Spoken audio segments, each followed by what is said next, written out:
Bonjour à toutes et tous et bienvenue dans la grande interview. Je reçois aujourd'hui Awa Donmelo, responsable politique ivoirien, mais aussi vice-président de l'Alliance internationale des BRICS. Monsieur Donmelo, bonjour. Bonjour.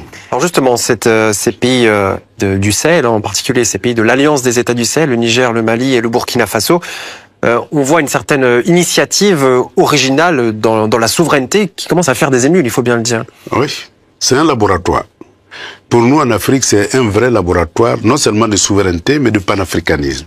Parce que les États ont acquis pratiquement leur souveraineté en chassant les bases militaires françaises, mais se regroupent pour constituer une force, une véritable force. Et donc, pour nous, c'est non seulement un laboratoire de souveraineté, mais un laboratoire de panafricanisme.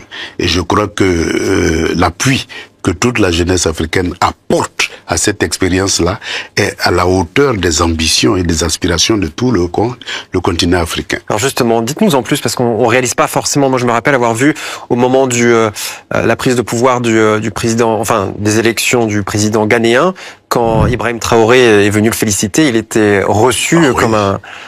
très bien reçu, la population lui a fait une ovation. Ah oui, mais dans tous les pays africains, s'ils arrivent, ils seront reçus de la même façon. Parce qu'ils représentent un peu ce que veut le continent africain. Cette aspiration à plus de souveraineté et à plus de solidarité entre les États africains. Et l'AES constitue vraiment le laboratoire. Et ce laboratoire-là, tous les Africains sont en observation. Leur réussite sera la réussite du continent, mais leur échec aussi sera vraiment un espoir perdu. Et donc le soutien que la jeunesse apporte, c'est à la hauteur des ambitions et des aspirations des peuples africains.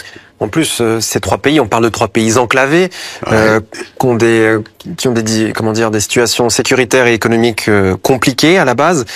Et j'aimerais prendre l'exemple de la situation de défense. On parle de cette zone des trois frontières où les djihadistes, les terroristes passent d'un pays à l'autre, qui avant c'était au fil justement de pour se cacher, et la frontière faisait que les soldats pouvaient pas les poursuivre, alors que maintenant il y a c'est ce qu'on observe, cette force conjointe des trois pays qui commence à avoir des effets. Et oui.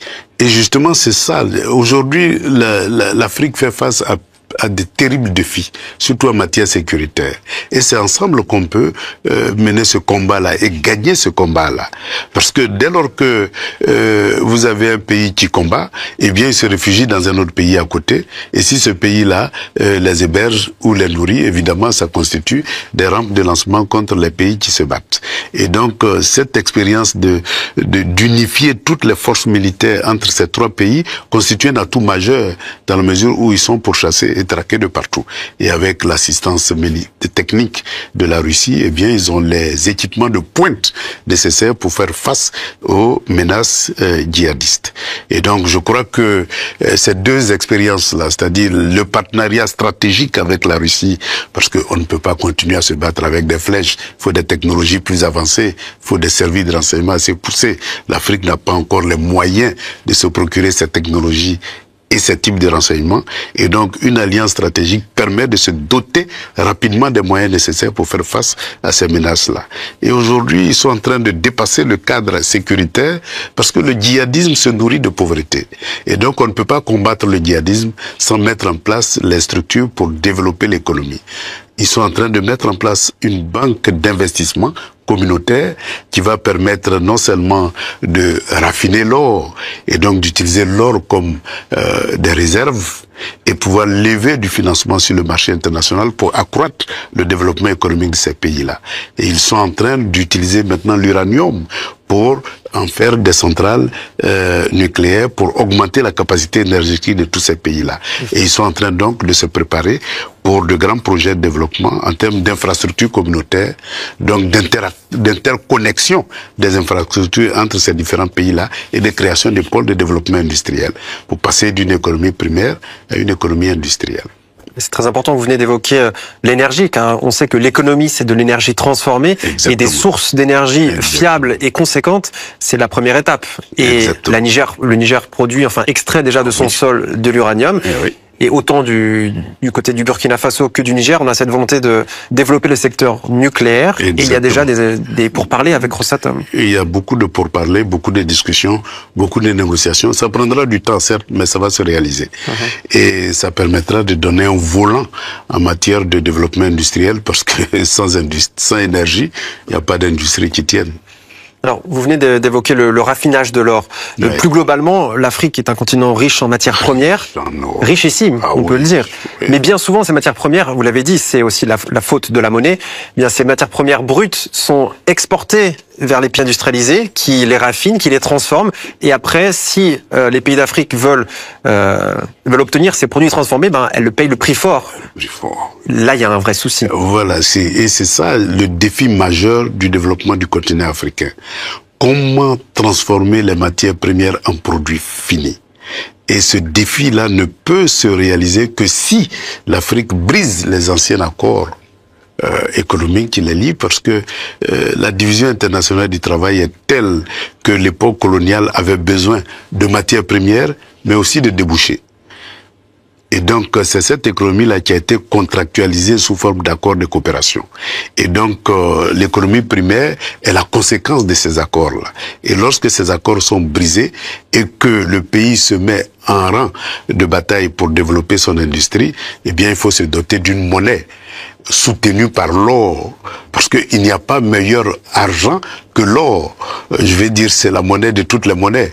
Or, c'est ce que l'Afrique a. La mère de toutes les monnaies. La mère de toutes les monnaies. Et c'est ce que l'Afrique a en abondance. Donc, il n'y a aucune raison que l'Afrique n'ait pas les moyens de son développement. La seule raison, c'est que jusque-là, notre or fait l'objet de contrats de concession et l'or qui est produit va à l'extérieur pour constituer des stocks et des réserves dans d'autres pays. Et l'Afrique n'en bénéficie pas. Mais on l'a vu encore, pour revenir sur l'AES, c'est le Mali et le Niger qui ont revu leur code minier pour qu'ils soient davantage, pour qu'ils contribuent davantage à la richesse nationale. Exactement. C'est la première étape. Ouais. C'est la première étape. Aujourd'hui, avoir une monnaie solide soutenue par l'or, c'est la première étape du développement. Parce que sans souveraineté monétaire, c'est celui qui donne l'argent qui dicte comment utiliser cet argent-là. Or, les Occidentaux, en donnant l'argent, ne veulent pas créer des concurrents de leur industrie. Ils veulent toujours créer des compléments à leur industrie.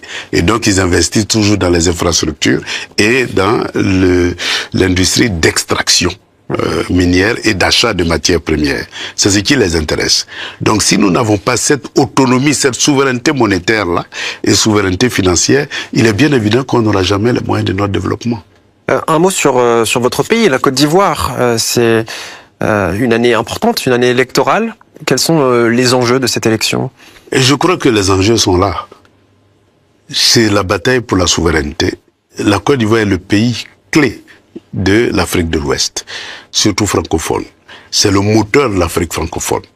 Et donc, l'avènement de la souveraineté en Côte d'Ivoire va entraîner un extraordinaire développement de la volonté d'intégration des économies ouest-africaines, mais surtout de faire marcher rapidement le développement, c'est-à-dire le passage d'une économie des matières premières à une économie des produits finis, dans la mesure où la Côte d'Ivoire a développé à un point élevé la production de matières premières, que ce soit le cacao, le café, l'EVA, palmier à huile, coton, anacarde, etc. La Côte d'Ivoire a poussé très loin l'économie des matières premières. Et la Côte d'Ivoire est le seul pays qui a la capacité aujourd'hui, avec les richesses créées, de faire ce grand bond en avant. Et donc, la conquête de la souveraineté va permettre de réaliser ce grand bond en avant et d'être la locomotive de toute l'Afrique de l'Ouest francophone.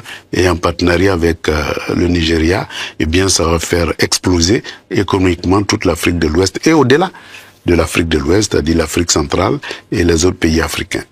Parce que la Côte d'Ivoire est un pays davantage développé, qui a déjà des industries de transformation, et vous venez de le dire, c'est un des moteurs de cette partie de l'Afrique. La Côte d'Ivoire aujourd'hui a un taux de croissance moyen de 7%. Ça veut dire que c'est l'un des taux de croissance les plus élevés.